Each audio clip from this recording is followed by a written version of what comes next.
Hello, everybody. This is Addison Shonland. Today is February the 18th, 2022. My guest today is Eduardo Fairen, who is CEO of TAAG, T-A-A-G, which is the Angolan airline based out of Luanda. And as you can see, unfortunately, Eduardo's camera is not working. It's not dark in Angola yet. It's just technical difficulties. Anyway, Eduardo, we are working on it. Thank you so much. Thank you, Eduardo, for having a conversation with me. Yeah. Okay. So let's start off by talking about the situation at TAAG. You're obviously new there. Can you give us an update of what's going on? Okay. Well, basically, we are in an intensive housekeeping. Thank you first have this opportunity to address your audience and share what we are doing here. Then basically what we are doing now is an intensive housekeeping in order to put back to operation the company. The company has been grounded it was grounded for 6 months during this episode of COVID, and it returns slowly back to operation. Then now we want to return as soon as possible back to normal and to put and restore the full fleet into the air, and expanding and restoring our commercial services on the region. That is what we are doing today, no? And that is also part of our restructuring program that we are doing at the same time in order to put this company back in numbers and as it should be, no? Okay. I noticed that you recently took delivery of another Dash 8. Your company's taken several deliveries of Dash 8s, even through COVID. Which is really fascinating. And in fact, I had a very nice conversation with your predecessor on a call during COVID about how they went about organizing this delivery. What is this airplane doing in your network? How is it impacting? We have incorporated our 5th unit on the Dash 8, okay? And we want to have a 6th aircraft will join us in June. Those aircraft are assigned mainly to cover domestic services, and some of our regional network also is being covered by the Dash 8.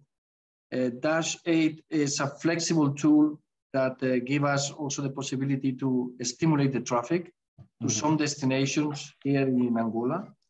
The result on the last 2 months has been really impressive. We have increased our traffic figures in 85%.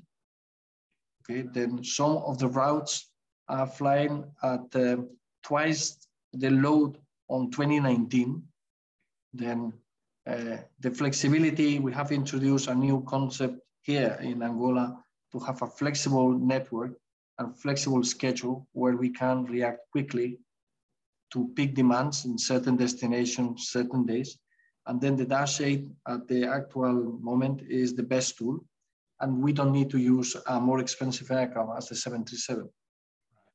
It's interesting, I've noticed how the other big Dash 8 operator, Ethiopian, has been using its fleet to fly amazing lengths, long stages.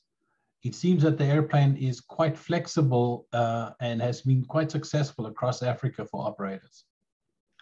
Yeah, they clearly cost-wise is far less costly than the 737.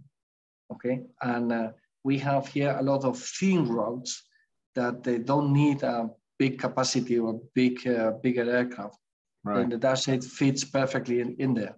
Right. And in this situation, post-COVID or nearly post-COVID, that we are seeing that a lot of traffic has Spanish, then it's a perfect aircraft to restore basic services. No?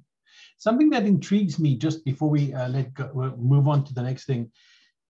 Do you think that across Africa, you know, the Dash 8 have just come out now with the Combi. I would have thought that would be a really compelling product, not just obviously the Dash 8, but even the ATR.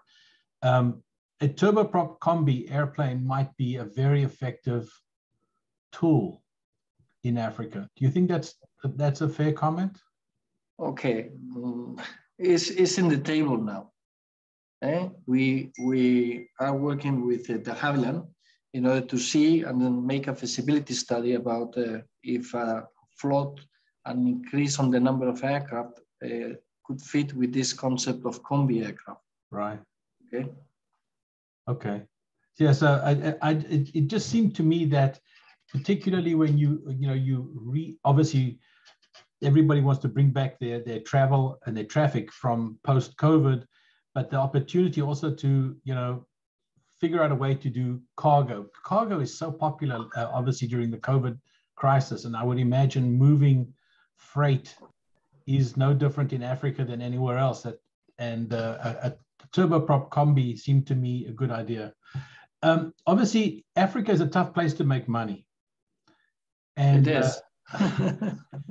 It's hard for airlines because of no open skies, and you've got, well, I have to be careful here, but let's just say odd government policies. How do you overcome this kind of problem? Okay, with patience, Okay. because clearly there is the biggest problem that we have here is the lack of volume. There is no volume about passengers, especially passenger services, and then you cannot use some concepts like we have in some of the places of the world, low-cost operators, where suddenly you can put the prices down and then immediately stimulate the market. Right. I think the market is there, but the prices and the cost is so high that is a big trench between the two sides, no? And the first move we need to do is with the authorities in regards of reducing the cost and the taxes related to overflight, question of the cost of handling, airport fees, and especially fuel, because the fuel is, as you know, is a big part of the operating cost of any airline that they are using jet aircraft. No, right. Turboprop is a different market, it's a different type of cost structure, but when you are operating jets, the jet fuel is the big monster. No? Right. Then, if they realize that reducing the margins and reducing the taxes on and the fees that we have in this, and they should align this with the normal cost that we have maybe in Europe or the Middle East or the South America, then we can start thinking about a bigger African aviation industry, where slowly we can cope with the demand and the requirements of our clients. It's an amazing thing. Just for the record, I was born and lived in South Africa for the first 28 years of my life. So when you made the comment about with patience, I understand on a deep level what that means. The interesting thing here is that when you look across Africa and you realize, I've had lots of information about Nigeria, how it's dangerous to drive. My family in South Africa talk about it, dangerous to drive at night. Across Cape Town, which is where my family's from. It's interesting when you realize that Africa obviously is huge, and the most effective way to safely move people and goods any reasonable distance is actually by air, because the roads and the rail networks are not good enough. Yeah. And it's amazing. You're right about public policy, that the governments need to step back and take a look at the bigger picture. It's interesting that that has not happened yet. Yes, but here on the size of this continent and the lack of road infrastructure and also security, as you mentioned, then obviously flying by air is not only convenient, is the fastest way to connect people. And the safest. Yeah. So, the outcome of that kind of particular point that you make here there is obviously lots of small communities. As you mentioned, the traffic volume isn't there. Really, of all the world's markets for turboprops, Africa has got to be like the land of the great promise. It's an amazing idea. Okay, but we have to be able to put the dreams into the reality, no? Right. And put the things to work and there is a lot of barriers that should be removed in order to make that work. But I think we are now in a different world. The world has changed. COVID has changed also our mindsets in worldwide. Then I think in this new world, this new reality that we are just start stepping in, then there is a lot of changes on the mindset of travelers, and also on the view of from the governmental, different governments, how they see aviation. Because one crucial thing in these difficult times, has been the question of connectivity for certain countries, that they have lost their aviation completely, and they have lost the connectivity with the rest of the world. No? Right. And that is something that there is this strategical component of the aviation industry. The role that the aviation plays for that is something that need a closer attention from the authorities, just to avoid that similar situations happen where suddenly comes something that is absolutely uncontrollable and destroys the whole aviation. All the airlines that have disappeared, hundreds of airlines that have been grounded, and many of them, they have closed forever. And I'm pretty sure that many more, they will come, because the damage, economical damage they have suffered, it's absolutely unsurmountable. They cannot recover if they don't have enough support and enough collaboration from the different bodies, especially governments, state agencies, and things like that. No, right. Then this is the way. Eduardo, at the beginning of the pandemic, I had an opportunity to speak to Sir Brian Burridge from the Royal Aeronautical Society in England. Just at the beginning of COVID, and I said, what are we seeing? What do you see that you can share here? And he made an excellent point. He said that countries around the world are now seeing that there's a golden thread that runs through their economy called commercial aviation. Yeah. And now that it's taken away from them, they're seeing the impact on their economy. Particularly, let's say in Western economies, like say Europe, North America, parts of Asia, where you have mature economies and primarily service economies where people are servicing people. It's not like, moving big pieces of equipment by ship. And when you take that away, and of course he was based in London, where a big banking center, it became very clear that, as you make the point here, when the damage is counted up one day, it's going to be incredible how much this shock to the system was. And I'm intrigued to see, I'm intrigued to hear what you're saying, that maybe this will help governments revise their thinking and take a bigger look at things and not be so nationalistic, and open their view a bit, which actually brings me to my next question. Are you seeing some market recovery? Is it domestic, intra-Africa, domestic, overseas? You mean exactly what? Sorry. For TAAG, what kind of recovery are you seeing? You'd mentioned that the traffic is up nicely since 2019. Is that recovery? Is that domestic, intra-Africa, and overseas? Look, what we are seeing is domestically, we are seeing a strong demand. We are thinking that before this year end, we are above 2019 levels. That's amazing. Domestically, okay. The regional services, they are not reacting at the same speed, mainly because there's still a lot of closures and problems with in some countries, and also the people you not see so much demand. Mm-hmm. The exception is southern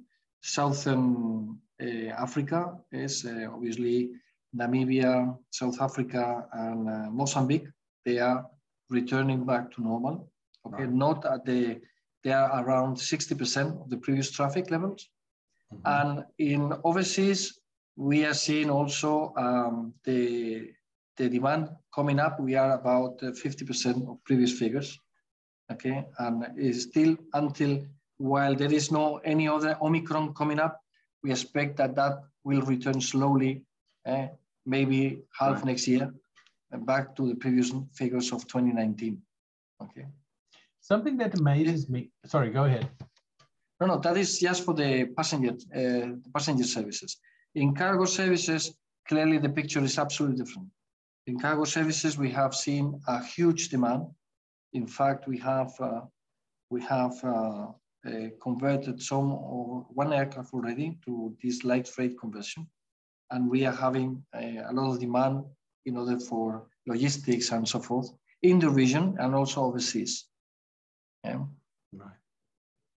I was going to ask you. I know that you fly to Brazil.